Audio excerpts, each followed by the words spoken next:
बिस्मिल्लाहिर्रहमानिर्रहीम। अस्सलाम वालेकुम। शुरू अल्लाह के बबरकत नाम से जो बड़ा मेहरबान और नहायत रहम करने वाला है। एजी पब्लिशर्स की जानिब से खुशामदीद। गालिब उर्दू जमात पंजम।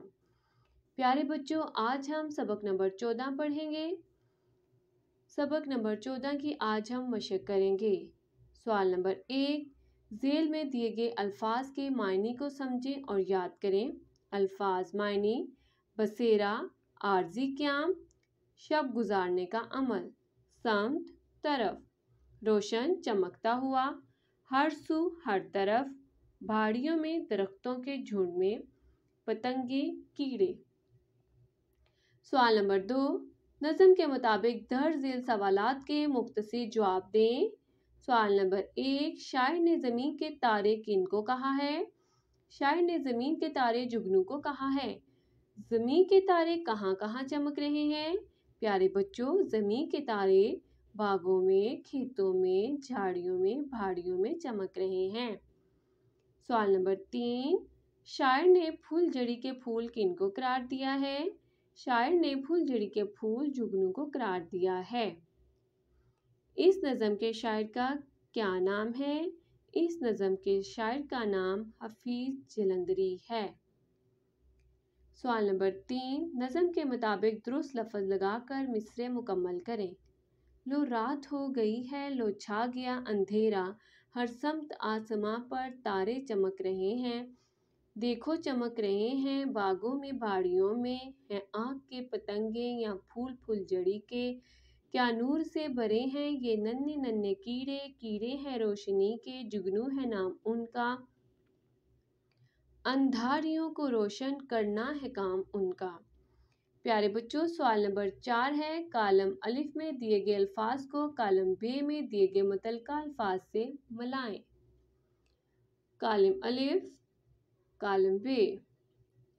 अंधेरा, रात, तारे, आसमान, फूल, फुलझड़ी, बागों, भाड़ियों, खेतों, झाड़ियों।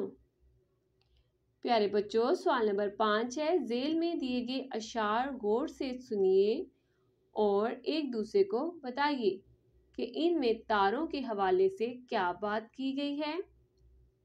हर समत आसमां पर तारे चमक रहे हैं, तारे जो हैं ज़मीन पर उनको ये तक रहे हैं। ये क्या कहा ज़मीन के वो कौन से हैं तारे, आओ दिखाऊं तुमको तारे वो प्यारे प्यारे।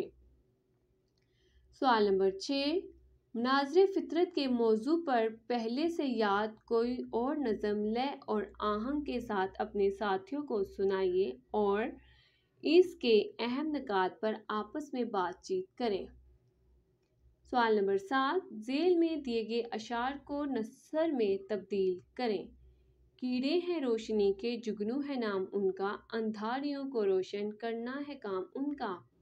सवाल नंबर 8, झेल में दी गई नज़म को गौर से पढ़ें और आखिर में दिए गए सवालात के जवाब दें। गया दिन हुई शाम, आई है रात, खुदा ने अजब शय बनाई है रात। ना हो रात तो दिन की पहचान क्या, उठाए मज़ा दिन का इंसान क्या। हुई रात खलकत छुटी काम से, खामोशी सी छाई सरे शाम से। मुसाफिर ने दिन भर किया है सफ़र, सरे शाम मंजिल पे खोली कमर। प्यारे बच्चों, ये कुछ सवालात दिए गए हैं, आपने उनके जवाब लिखने हैं। खुदा ने रात को कैसा बनाया है? खुदा ने रात को अजब शय बनाया है। सरे शाम से क्या चीज़ छाई हुई है? खामोशी छाई हुई है। कमर खोलने का मतलब क्या है? कमर खोलने का मतलब आराम करना है। प्यारे बच्चों, अब हम हरूफ अतफ के बारे में पढ़ेंगे। ऐसे हरूफ जो दो या दो से ज़्यादा अल्फाज को आपस में मिलाते हैं हरूफ अतफ कहलाते हैं। मसलन सुबह और शाम, नशीबो फराज, दिन और रात वगैरह। इन मिसालों में वाव और हरूफ अतफ हैं। झेल दिए गए अल्फाज को हरूफ अतफ के ज़रिए ملائیں، رنگ و نور، دل و جان، شب و روز، زمین و آسمان، ظاہر و باطن۔ پیارے بچوں، ویڈیو دیکھنے کا بہت بہت شکریہ۔